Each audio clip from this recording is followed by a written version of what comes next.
Breaking చూస్తున్నాం. తెలంగాణ హైకోర్టులో governor కోట MLC ఎన్నికలపై విచారణ జరుగుతుంది. దాసోజు శ్రవణ్, సత్యనారాయణ పిటిషన్లపై న్యాయస్థానం విచారిస్తోంది.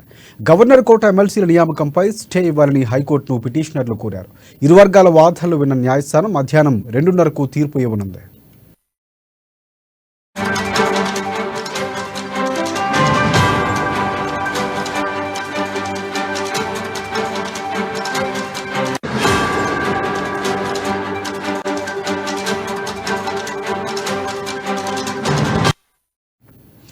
బ్రేకింగ్ చూస్తున్నాం. తెలంగాణ హైకోర్టులో గవర్నర్ కోట ఎమ్మెల్సీ ఎన్నికలపై విచారణ జరుగుతుంది. దాసోజు శ్రవణ్, సత్యనారాయణ పిటిషన్లపై న్యాయస్థానం విచారిస్తోంది. గవర్నర్ కోట ఎమ్మెల్సీల నియామకంపై స్టే ఇవ్వాలని హైకోర్టును పిటిషనర్లు కోరారు. ఇరు వర్గాల వాదనలు విన్న న్యాయస్థానం మధ్యాహ్నం 2:30కు తీర్పు ఇవ్వనుంది. దీనికి సంబంధించి మరిన్ని అప్డేట్స్ అందించేందుకు మా ప్రతినిధి రాంబాబు మనకి లైవ్ ద్వారా సిద్ధంగా ఉన్నారు. ఎస్ రాంబాబు, చెప్పండి, తీర్పు ఎవరికి అనుకూలంగా ఉండే అవకాశం కనిపిస్తుంది? తీర్పుకు సంబంధించి అప్డేట్స్ ఏంటి? లకు సంబంధించి హైకోర్టులో విచారణ జరుగుతోంది. మధ్యాహ్నం 2:30 తర్వాత ఈ యొక్క తుది తీర్పు కూడా వెల్లడించేటువంటి అవకాశం ఉంది. ఇప్పటికే ఇటు గత బీఆర్ఎస్ సర్కార్ ఉన్నప్పుడు దాసోజు శ్రవణ్, కుర్ర సత్యనారాయణ ఇద్దరి పేర్లను కూడా ఆ రోజు కేబినెట్ అయితే ప్రతిపాదన చేసింది. ఈ నేపథ్యంలోనే గవర్నర్ దగ్గర ఈ యొక్క ఫైల్ పెండింగ్లో ఉన్నట్టు నేపథ్యంలోనే గవర్నర్ కూడా ఆ ఇద్దరి పేర్లను కూడా ఆమోదించలేదు. ఆ తదుపరి ఇటు కాంగ్రెస్ ప్రభుత్వం ఏర్పడిన తర్వాత కోదండరాంను, అదేవిధంగా ఇటు ఆమీర్ అలీ ఖాన్ ఇద్దరిని కూడా ఇటు గవర్నర్ కోటలో ఎమ్మెల్సీలుగా ప్రభుత్వం ప్రతిపాదించడం, ఇటు గవర్నర్ కూడా ఆమోదించడంతో ఒక్కసారిగా ఇటు ఇద్దరు కూడా ప్రమాణ స్వీకారం చేస్తామని చెప్పేసి నిన్న ఇటు శాసన మండలి కార్యాలయానికి వెళ్ళినటువంటి నేపథ్యంలో ఇటు శాసన మండలి చైర్మన్ కూడా అందుబాటులోకి రాకపోవడం, దీనిపైన కనీసం కూడా అక్కడ ఆయా వర్గాలు కూడా సంబంధించి ఎవరు కూడా దానిపైన అక్కడ ఉన్నటువంటి కోదండరాం కానీ లేకపోతే ఆమీర్ అలీ ఖాన్ ఇద్దరికి సంబంధించినటువంటి ఎటువంటి సమాచారం ఇవ్వకపోవడంతో వెనుదిరిగి వచ్చినటువంటి పరిస్థితి ఉంది. మరి రేపు 3:30కు ప్రమాణ స్వీకారం చేస్తామని కూడా చెప్తున్నా కానీ ఇప్పటివరకు దానిపైన మరి తీర్పు వెల్లడేంత వరకు కూడా దానిపైన స్పష్టత వచ్చేటువంటి అవకాశం కనపడతలేదు. దాసోజు శ్రావణ్ అదేవిధంగా కుర్ర సత్యనారాయణ ఇద్దరు కూడా కోర్టులో కేసు వేయడంతో ఈ కేసు సంబంధించినటువంటి దానిపైన విచారణ జరుగుతోంది. ఇప్పటికే ఆ రోజు ఉన్నటువంటి బీఆర్ఎస్ సర్కార్ అయితే ఆర్టికల్ 171 ప్రకారం తమను నామినేట్ చేశారని చెప్పేసి ఆ గవర్నర్ కూడా దాన్ని అడ్డుకున్నటువంటి హక్కు లేదని చెప్పేసి వాళ్ళు వాదిస్తూ ఉన్నారు. గవర్నర్ అంటే అడ్డుకోవడాన్ని కూడా తీవ్రంగా వ్యతిరేకిస్తున్నారు. దీనికి సంబంధించి ఇప్పటికే దాసోజు శ్రావణ్, కుర్ర సత్యనారాయణకు సంబంధించినటువంటి న్యాయవాదులు అయితే కోర్టులో తమ వాదనలు కూడా వినిపించడం జరిగింది. మరొకవైపు ఈరోజైతే ఇటు విచారణ కొనసాగుతూ ఉంది. ఇటు ఇరువురి వాదనలు విన్నటువంటి కోర్టు 2:30 తర్వాత ఈ యొక్క తీర్పును అయితే వెల్లడించేటువంటి అవకాశం ఉంది. ఇటు కోదండరాం, ఆమీర్ అలీ ఖాన్ మాత్రం ఇద్దరిని కాంగ్రెస్ ప్రభుత్వం అయితే అటు ప్రతిపాదన చేసి గవర్నర్ ఆమోదించడం జరిగింది. వీళ్ళిద్దరి పేర్లను కూడా వివిధ రంగాలకు సంబంధించినటువంటి వ్యక్తులు కాబట్టి వీళ్ళని గవర్నర్ ఆమోదించినట్టు తెలుస్తోంది. మరొకవైపు దాసోజు శ్రావణ్ కానీ ఇటు కుర్ర సత్యనారాయణ కానీ ఇటు పొలిటీషియన్స్ కాబట్టి వాళ్ళను ఆమోదించలేదన్నటువంటి ఒక చర్చ అయితే నడిచింది. ఈ నేపథ్యంలోనే ఇటు గవర్నర్ వాళ్ళిద్దరి పేర్లను ఆమోదించలేదని తెలిసింది.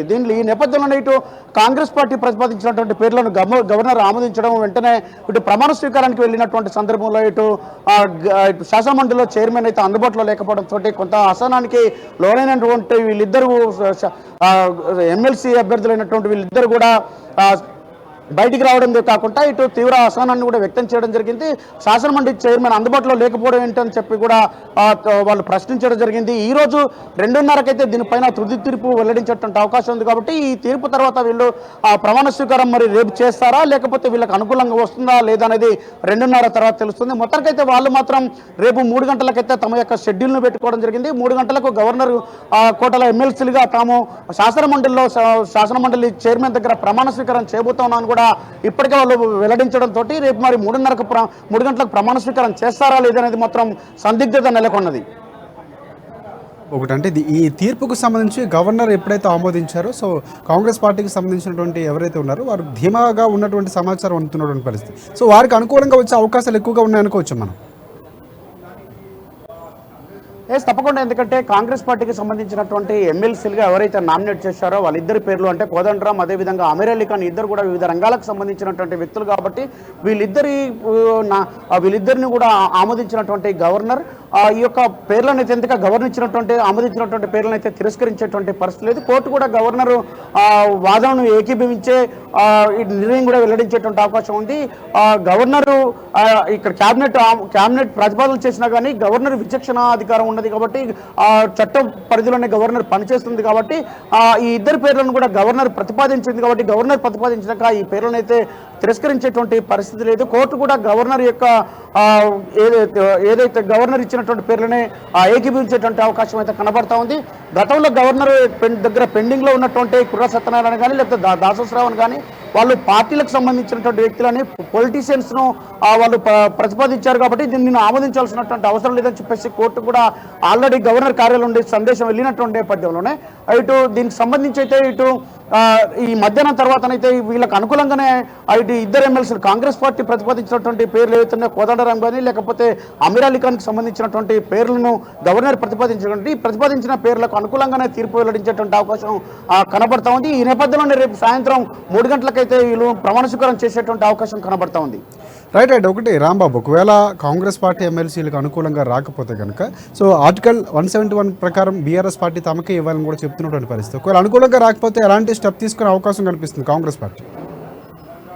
ఒకవేళ కోర్టు తీర్పు కనుక అనుకూలంగా రాకపోతే ఇది గవర్నర్కు సంబంధించినటువంటి వ్యవహారం కాబట్టి గవర్నరు మరొకసారి కోర్టుకు వెళ్తుందా లేకపోతే దీనికి సంబంధించి ఇటు గవర్నర్ ఈ చట్టంలోని తన విచక్షణ అధికారాలను ఉపయోగించుకుంటుందా లేకపోతే చట్ట పరిధిలో ఇలాంటి వాటికి ఏమన్నా అవకాశం ఉంటుందా? ఇప్పటివరకు అయితే గవర్నర్కు వ్యతిరేకంగా ఈ యొక్క ఎలాంటి విచారణ కూడా వచ్చినటువంటి దాఖలు ఇలాంటి విషయాల్లో కాబట్టి గవర్నర్ ప్రతిపాదించిన పేర్లనే కోర్టు దరిదాపుగా ఆమోదించేటువంటి అవకాశం ఉంది.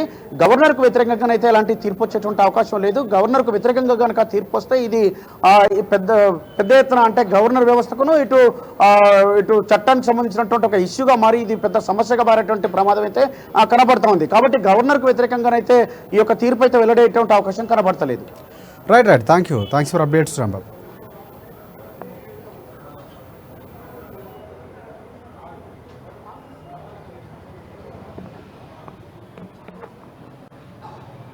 అయిపోయిందనా?